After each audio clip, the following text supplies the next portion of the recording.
What is going on, guys? Welcome back to another video here in CGFIX. We got a 2014 Nissan Altima with a P0011, and it's basically the VVTi or the VTTi, the valve timing. Look, this right here, okay? This right here, this buddy right here. All right. So the car, basically, when I went to diagnose it, what it's doing, symptoms that it's doing, it has like a stuttering. The steering wheel's a little, kind of weird. It's not like it's normal like it used to, and it also is giving out misfires.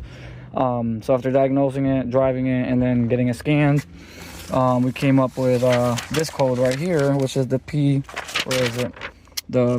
got a P0300. The reason why we got a P0300 here, okay, is because we're having a misfire because this part is bad. Same thing with the angle sensor system. This code right here, because you have this bad. So in order to replace this sensor, which is the P0011, the cam position timing over advanced system performance bank 1, all right, right here, intake valve timing control bank 1. So that got to get replaced in order to fix all these issues. All right, so again, the car has a somewhat misfire. It shuts off randomly when you come to a complete stop, and it also you gotta quickly go from park to neutral or drive quickly in order to get it going, or give some gas to keep the car on. So if you're having the same symptoms, most likely it's your P0011. So if you have that code, most likely is this sensor right over here. And we're gonna go dive into it, and the first thing we're gonna do is get a jack, put it on the side, remove the wheel, because everything is on the passenger side. There's 3 of them, and we're gonna be working with the middle one. So there's one in the back, the middle, and the front. And the one we're removing is the one in the middle. So let's get into there and show you every step of the way so you can get it done, and you don't have to pay a local mechanic and save yourself a few bucks. If you want to know what the part number is, that's the part number for the VVT solenoid. All right. Basically what I use to do the job. So a 21 socket for the lug nuts. Impact makes the job much easier. I also did use the breaker bar. Where is it? I got a bunch of tools out just because I was trying to use a flathead for removing the sensor out, but I ended up using this 10mm extension. Same thing with this. I got this in case so I can be able to pull out that sensor. But honestly, I just used this right here. This is all I used. 21, a breaker bar to loosen the wheel, and a jack stand. That's all you need. That honestly is all you need. This right here, this, and then obviously you're gonna have the plastic there, so you're gonna need one of those clip jiggers. I use a regular flathead because I don't own one of those, honestly. I had one and I don't know where it went, but flathead will do. As long as you're not breaking the clips, you should be good. Right, so once you got the car lifted up, all right, it is a 21mm socket. You want to go ahead and loosen them up on the ground actually before you lift it up, okay? Loosen them up first, and then you take your impact gun or your ratchet and go ahead and remove your wheel. So first step you're gonna do before you go and get up in here, there's nothing you can do without it, without taking this out. All right. Another safety thing I like to do, you want to put the wheel right under the car for safety purposes in case that jack fails, and while you're under there you don't want to get hurt. So let's get in there and show you what else you gotta remove. And once you're under here on the wheel well, usually there is a plastic here. As you can see, it's missing. So you got 1, 2, I believe 3 and 4, probably 1 in the bottom, but this whole chunk you see is missing, so it's not here right now. In your car, you're gonna have to take this plastic out in order to get in there. Now the issue is we're recording this video, it's gonna be real difficult because the sensors are really in there, like in between here. So there's 3 sensors. There's one here, one here, and one here. Not exactly right there, but if you get what I'm saying, up top there you're gonna see there's one here, and one here. So the one in the middle is the one we're gonna be working with. And fortunately, I'm gonna do my best to show you up in there, but there's only so much I could do because there's only so much space. There's probably about that much space for me to work with my hands and put the camera. So if anything, I'll just show you where the plug is, and that's about it, and where the sensor is. I'm really hoping you can see that sensor right there, because the glare on my flashlight and the angle, and since I'm working on the ground, But anyways, it's the sensor right in the middle. Again, there's 3. And you're working with that one. It's got to be directly right there. I just can't honestly see it because of the glare. But it's a 10mm bolt, and then the plug that connects to it.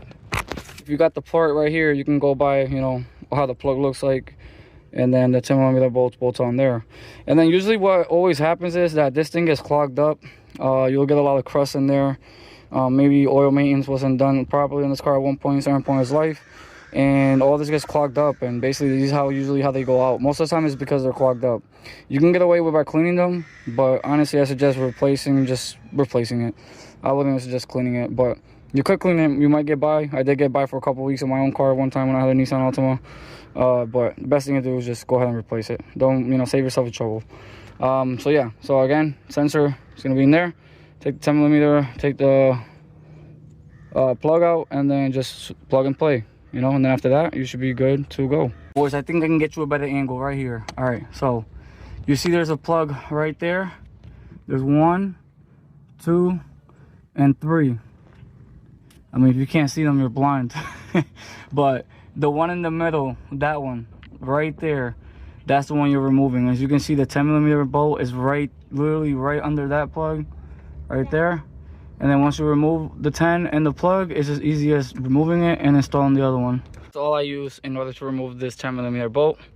So I got a ratchet. I like this ratchet because you can have it has a breaker bar because it extends out. 10mm with this much of a extension, and then that's it. Just I was able to break it loose, and then after it was easy as doing it by hand. And now basically I got the bolt out. So basically, like I said, this bolt goes right here, just like that, boom. And now it's just a matter of getting a hold of it to remove it out and then put this one in. Here's the new one right over here, and that's the old one. You can see that thing's all dirty, clogged up, and that little pinhole right here too is clogged up. This one's brand new, so let's go ahead and install it, and that should fix the issue with this car. And the way I pulled it out was with my broken pliers here, but basically I kind of grabbed it from the inside here, you know what I'm saying, and then I just pulled out. So if these broken ones can do it, I bet yours perfect ones can do it. So you get it right by the tip here, all right, and then you just pull it out, and that's how I was able to remove this. All right, well, it's now installed. We're gonna go ahead and I'm actually gonna remove. I should have done this earlier, but I'm gonna remove one of the terminals so I can reset everything. I'm gonna clean up all these terminals, make them look brand new and shiny, and turn on the car, and hopefully that fixes the issue. And this thing got a major valve cover. Yeah, this thing got a valve cover issue. This could be another job. I mean, I already have valve covers on this. I did a Nissan Altima 2004, I believe 2006. It's the same kind of process. You gotta remove all this stuff out the way, motor mount, everything to get in there. So I think I already got something similar to this already on my channel. There it is, boys. We just fixed it. Car hasn't shut off for the past, I don't know, maybe 30 minutes. I've been talking to the customer. Usually what I did before was turn off, and while we're driving with a check engine light. Now we don't have a check engine light, and the car's not stuttering, it's not misfiring, it's not acting any funny. That we got the steering wheel back to normal, so it's not having that weird steering that I was having before, and all because of a P0011 solenoid VVTT or VVTT. Listen, change that cylinder, that solenoid, and I'll see y'all on the next video. Much love, your boy CGFIX.